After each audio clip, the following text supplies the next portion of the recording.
Welcome to New York's #2 sports show. Rangers are shut out again, this time by the Vancouver Canucks. Final score 3-0 at Madison Square Garden. So a lot of embarrassing stats just to bring up right here at the top. Um, this is now the seventh time the Rangers have been shut out this season. And they've only played 35 games so far this year. 6 of those shutouts at home. I believe they're the first team in NHL history to be shut out 6 times within their first 17 home games, 4-10-3 at home overall. And then as well, 13 games in which they scored 1 goal or less. Again, 13 out of 35 games they've played, only 1 goal or less. And 10 of those 13 games are at home. Also, in the second of back-to-backs this year, 0-5-1. And this was against a Vancouver team that has the least amount of points in the NHL. They have the lowest points percentage in the NHL. The win moves them to 13-7-3. And they just traded Quinn Hughes. They didn't have Elias Pettersson. Like, this lineup was pretty unrecognizable. I mean, Thatcher Demko is a solid goaltender, don't get me wrong, but he wasn't even tested. Rangers went down early, and I mean, just that was basically all she wrote. I mean, the Ranger power play, they had a lot of power play opportunities, and Mike Sullivan and JT Miller said, "Oh, that they liked the power play." Yeah, it was okay. I mean, they did get some chances, but it wasn't anything overly impressive. Um, Jonathan Quick was in net for the Rangers. Not that it mattered who the goalie was. I mean, the second goal by Vancouver was a bad one by Quick, but again, when you don't score, it doesn't matter.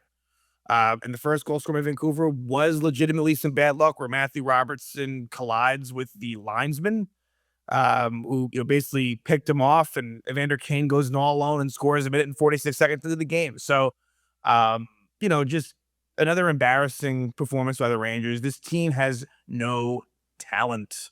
Been saying that for a long time now. They don't. It's one of the least skilled teams in the league. And, there'll be some games where, they'll grind it out and they'll find ways to win. And like a lot of other times they won't. And look, like, this wasn't like for lack of effort, really, although I still feel like there's a lot to be desired there as far as just real true urgency. Right. So it's, again, if you're asking me one thing or the other, I lean more on the side of they're just not that good than it being more of an effort issue. But I still think that could be better.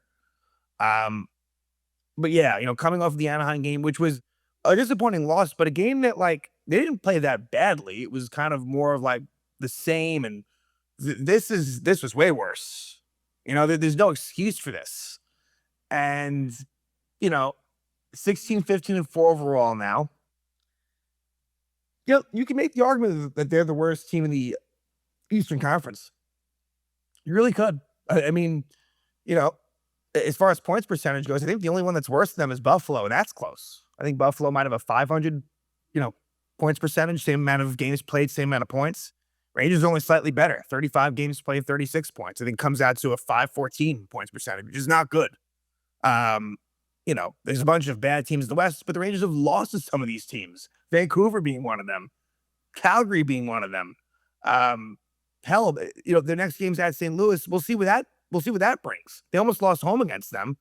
And in another situation now where that is now 3 times this season where the Rangers have lost to, at the time, the worst team in the NHL based on points percentage. Here against Vancouver, earlier in the year, home against San Jose. And I know that they've improved since then, but it was that case. It was that way then.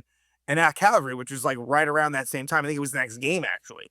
And then going back to last year, there was that stretch in December where they lost to Chicago at home and at Nashville. And at that time, those teams were in last place. So in a calendar, maybe slightly more than a calendar year, 5 losses to what was the worst team in the NHL at that moment. So the future is bleak. And, look, mini winning streaks, little 2-3 game winning streaks can kind of take your mind off that for a moment. But the big picture here is not very good for this Ranger team. And Adam Fox being out, you really feel those effects more and more as they happen. Not that it would be all that much better with him in, but it really hurts. At first there was a little bit of a I don't know if you want to call it an adrenaline rush or just like galvanizing together where they did play legitimately well with him out. And now I think he's been out for 8 games, and the record's starting to reflect that more so now. Um, like I keep on saying, like it hasn't really gone off the rails yet, but this, I don't know, there was a feeling to this game. It felt like, you know, this could be the way that it feels for the most part the rest of the way. But all I'll say is this: next 3 games at St. Louis, home against Flyers, at the Predators, and within those 3 games, if they are only able to muster 2 points or less, yeah, for me at that point, I think that like they are completely in massive, massive trouble. Look, as it is, I mean, the reality is that this isn't a playoff team. But if we're to kind of go along with it and try to, think somewhat positively, um, I think at that point, if they struggle in these next 3 games, and again, only come out of there with the 2 points, um, then yeah, I think that they're in big time trouble, and it just makes the decisions easier as far as what you do at the deadline. I mean, this is a no brainer situation. You sell, and I'm not saying there's easy answers here. I mean, obviously Panarin is a bit of a no brainer in the sense of his contract situation. Um, Beyond that, I mean, I think they'd like to get rid of Lafreniere if they can. Um, Brady Steiner is someone that would seem to be a somewhat logical trade piece, but I don't even want to go into that. The point is, it's going to be difficult. I think you know what you have to do or should do, and that is sell. You should not. I mean, to make a last ditch effort would be a massive mistake. They basically did that last year with the JT Miller trade, which was not the right thing to do philosophically. For them to double down and do that again would be a scary move and would really set them back even further. You have to cut your losses, and you have to, even though the Rangers have not been good at drafting, that's been a big problem of theirs. You still have to, accrue draft capital, open up some cap space. You just need prospects and draft picks, young players, young talent, like, and it may take some time. That's the thing. If you really want to go through this the right way, it's going to get a little bit worse before it gets better, right? Because as much as I think trading Panarin is the right thing to do, oh, believe me, it's going to make, I mean, Rangers aren't scoring now. Believe me, it's going to be a lot tougher to score without him, but I still think that it's the right thing to do. So, anyway, Canucks Rangers, a classic at MSG. No, Jonathan Quick in goal for the Rangers. That was expected, and really, he wasn't tested much. I mean, Vancouver took the lead, and range, like, just naturally, Vancouver just doesn't have a whole lot. And with them having the lead, they played more of a defensive style. But still, a really bad goal given up by Quick on that second goal. He made a really nice save on Kiefer Sherwood a little bit later in that second period. And for Vancouver was Thatcher Demko, who played well. Like, I don't mean to take anything away from him. 23 save shutout. Like, he was the best player on the ice for sure. But the Rangers, like, they just make it easy on goaltenders. It is all, the shots are all, ice level or pad level. I mean, at some point, you got to try to, go up top. And they don't do that nearly enough. I don't know what it is. I don't know if it's lack of execution or what. But it's bad. And it's just, these are not, in my, like, as much as maybe the chances may be in tight, or the chances may seem high quality, the shot selection, the way that the shots are coming about, is not good. So the Rangers did make some lineup changes. Of course, Mika Zibanejad returns to the lineup, and I'm going to start firing off some individual thoughts. And since I just brought up Zibanejad, like, disappointing in the fact that he comes back from that, being a healthy scratch, it just didn't really do a whole lot. I thought that because look, Zibanejad actually has been one of their best players consistently. He's, of course, not the same player he used to be, but I think that he's been playing well. I thought that he'd come out and, give a little bit of a better effort. Just wasn't all that noticeable. Coming off of, again, the healthy scratch, didn't really seem like that did anything. But he was back in. Who else was back in? Because I'm trying to think who was at the game before. Brett Brower was out. Here's what I'll say. Brett Brower was out. Johnny Brodzinski was out. Zibanejad in, as well as I guess it was Hamelash. Again, it's kind of a revolving door here, so it's kind of like, um, yeah, that has to have been who it was. Yeah, so Zibanejad comes in, Hamelash comes in. I want to just confirm for sure. Again, that's what we're talking about here because again, like there's just so many different random names. Um, yes, Hamelash. And on defense, they make the switch. They go back to Scott Morrow, and Vakanainen was a scratch. So let's start with the defense. Yeah, look at the ice time is actually interesting to me and surprising. Like Matthew Robertson played less than 12 minutes. I'm surprised. I didn't really notice that. I'm surprised by that. Now he was part of that fuck up with the first goal, but it really wasn't his fault. Not that I felt. I mean, the linesman was in the way. Like I don't think Robertson did anything wrong there. And I don't think that played into why, but only 14 shifts. Like I just would have figured, again, especially in trail mode, that he would have played more. But for whatever the reason, that didn't happen. He almost had more of the Vakanainen sort of role, in terms of the ice time, where Scott Morrow played, about like 3.5 more minutes than Robertson did. Um, so yeah, that one is just noteworthy, if nothing else. Scott Morrow, I thought he was fine. Scott Morrow, again, like I would have him continue to play in this situation. Like, who would you rather see in the lineup, Morrow or Vakanainen? It's Morrow, just in the sense of what do we have here? Vakanainen is what he is. Morrow, not that I don't think Morrow's that good. I don't have high hopes for him, but I think it's worth seeing what he can be. Um, so yeah, not a whole lot of thoughts on the defense, really. I think that Gavrikov's been playing a lot. And, you see the difference, right? When he plays with Schneider compared to Fox, Gavrikov, look, it's been a very good season for him. He hasn't been bad by any means, but that Gavrikov Fox duo is pretty elite. One of the best defensive pairs in the league. And you take that away, it just kind of hurts him a bit and just the overall pairings. As far as the forwards were concerned, they stuck with the same lines all night. I thought that maybe Sullivan would go to the blender and kind of mix things up. I think that will be the case for the St. Louis game. But these were the lines, and some of them we kind of did see before Zibanejad was out. Some of it was a little bit different. The one that was the same was they stuck with Panarin, Zibanejad, Lafreniere.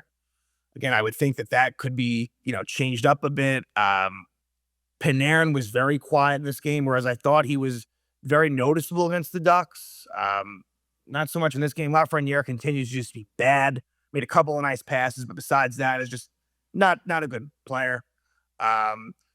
What was interesting was that they went back to Cooley with Cooley was back in the top six with Trocheck and Miller. Now, as much as Connor Sherry, the thought of him in the top six is an absolute joke, like it is, and insert any player you want. I just think that Cooley would have been better served with Laba on a third line. Now I think you hurt the third line, which already isn't great to begin with. Laba's doing what he can as a rookie, but look, he doesn't have much offensive ability. So the third line was Laba with Sherry and Radish. Taylor Radish should not be on the third line. He didn't play that much, Radish, but he should be playing on the fourth line at most. And again, that was not a very wise 2-year contract given out by Chris Drury. But yeah, Cooley, he's not a top six player. They've given him a pretty big role. He has not exactly taken advantage of that opportunity, right? Because we could talk about Lafreniere and how much of a disappointment he's been. Will Cooley, to a lesser extent, the same thing. He has this net front power play role, and while he has the size for it, he doesn't have the skill set for that. He doesn't. I noticed that. Whereas obviously, forget about Kreider for a moment. Obviously, we know what he was capable of and what he did in that role, but just I almost feel like it's better served maybe having Trocheck on that power play be the net front guy. He's a little bit, and Trocheck, he has not been good either. Trocheck, I thought he was good when he came back from the injury. For a while now, he's been shit. Trocheck and Cooley, I feel like are two players that kind of fly under the radar a little bit. You don't really hear much criticism around them.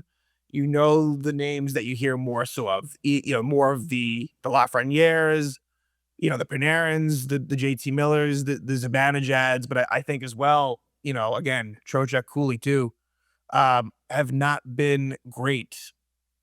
And I think that it would make more sense to have Cooley on the third line. It just sucks, obviously, that it puts you in a position where, unfortunately, a Connor Sherry, Um, it's bad. I mean, Johnny Brodzinski was a scratch tonight. Like, throw whatever name you want in there. But I just think that for overall balance, I do think it's a little bit better to kind of do that again. It's all bad. Like, let's be honest. It's a shit situation anywhere you want to go. I'm not saying there's really a right answer. All I can say is the things that aren't working. Um, but yeah, Brett Berard was a scratch. First time he'd been a scratch, um, and not in the lineup since I think, like they said, November 22nd, give or take. Um, so yeah, fourth line was Hamelash, Carrick, and Rempe. Matt Rempe didn't play much in this game. Matt Rempe was way less noticeable in this game than the Anaheim game. And again, I was at the Ducks game, so you gotta take that into account as far as the analysis goes. But yeah, Rempe like just didn't play much, and maybe that was a conditioning. Maybe look, he hadn't played in a while, and I think he played like maybe 9-10 minutes in the Ducks game. Only played about 7 in this one, so you know MLS didn't play much either. MLS played 6 minutes, so again, it's all kind of a revolving door as far as that bottom six. I would think that you'll see Berard in next game. Wouldn't be shocked if Brzezinski as well. And again, take your choice as far as who comes out of the lineup. There's many choices um, across the board. So yeah, I think those are the overall thoughts there. I think I pretty much touched on everything. Now let's talk about the game itself. Again, there's not really gonna be a whole lot to talk about. I kind of already said most of it. Um, and 146 in. Evander Kane scores his 6th goal of the season from Besser and Pettersson, not Elias Pettersson, Elias Pettersson, the defenseman. And they also have Marcus Pettersson too.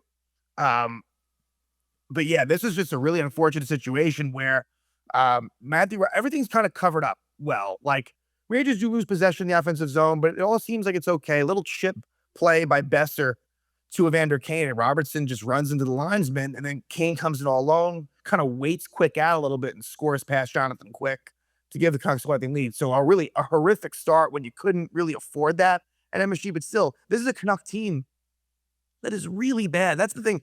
Anaheim and the Canucks, they give up goals. Like, the Rangers only scored 1 goal against the Canucks in Vancouver when you don't include empty net goals. I think Carrick had an empty net goal. Zibanejad had the only goal. Rangers won 2-0 in what was also Quick versus Demko. In that game as well, I think that Quinn Hughes was not in the lineup for Vancouver. And Vancouver returned the favor.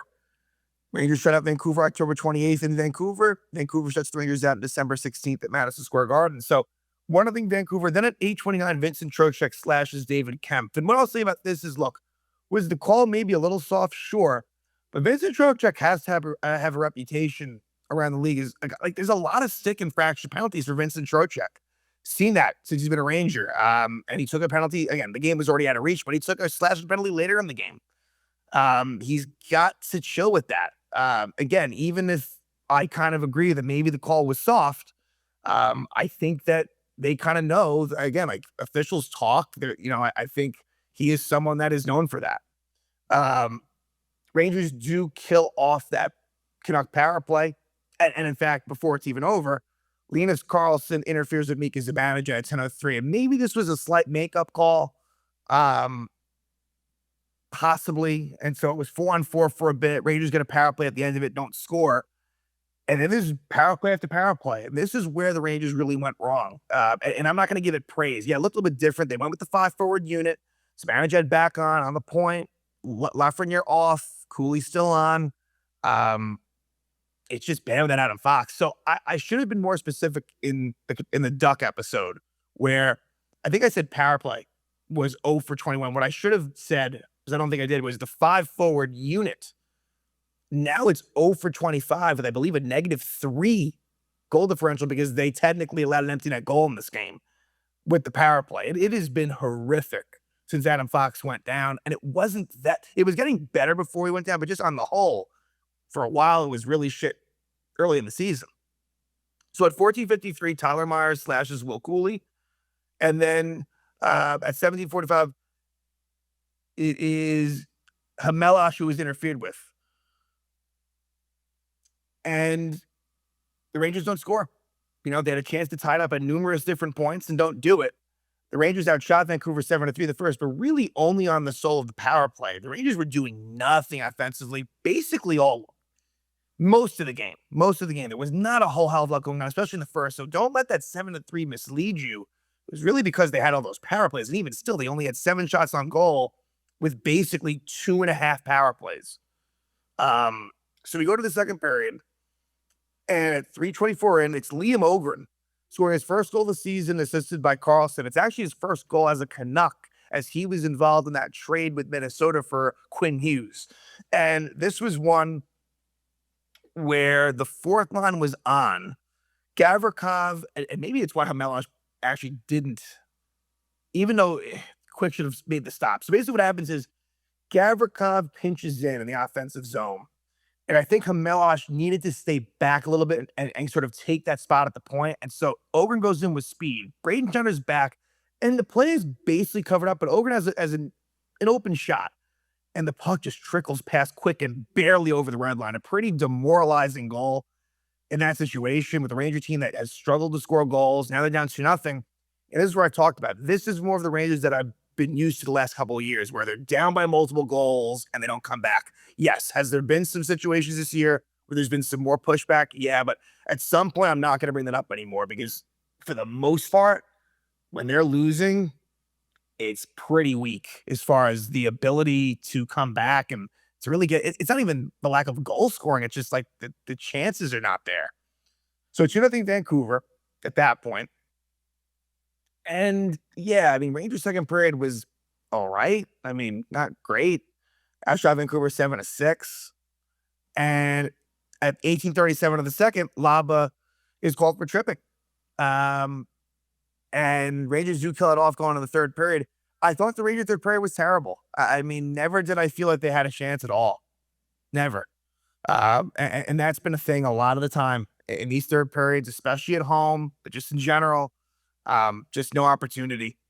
At 15:12, Marco Rossi, who was also involved in the trade with Quinn Hughes, Minnesota, hooked for Artemi Panarin. Rangers had that power play, decent ozone time. I think by the end of it, they did pull the goalie. Oh, of course they did, right, because of the shorthanded goal. Yes, they pulled the goalie, Quick is pulled, and Connor Garland scores from his own end. 7th goal of the season. It's a shorthanded goal from Hronek at 16:52. So that makes it 3-0 Canucks. Vincent Trocheck would take a penalty at 18:19 for Slash and Keith for Sherwood. Rangers would kill off the rest of that, and Vancouver wins 3-0. Just another pathetic loss by the Rangers. Shut out for the 7th time this year, 6th time at home through 17 home games, 0-5-1 in the second of back-to-back games.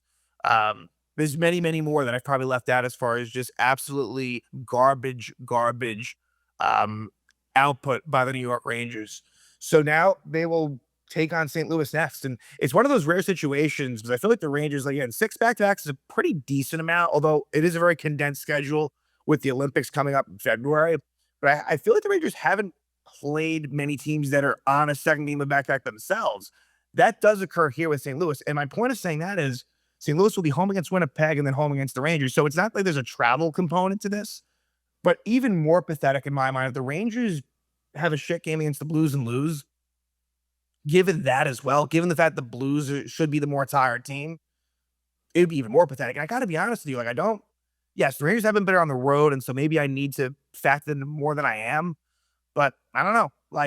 I don't really see Thursday's game going well. I do kind of feel like, although whenever I've gotten to the point, there's been a couple of times here where it's like, okay, this could really go so wrong. The Rangers, at the very last moment, find a way to win, not to drag me in at all, but yeah, it gets to a point where I'm like, maybe losing is actually more advantageous. Whenever it gets to those moments, the Rangers kind of win a few games. So that could happen again here. I don't know. My gut tells me, though, that it may not go so well, even though St. Louis has by far the worst goal differential in the league. So, yep, that's the next game. Rangers, continue their anemic play at Madison Square Garden and overall. So, Rangers shut out by the Vancouver Canucks. Final score 3-0, and now they will head to St. Louis to take on the Blues.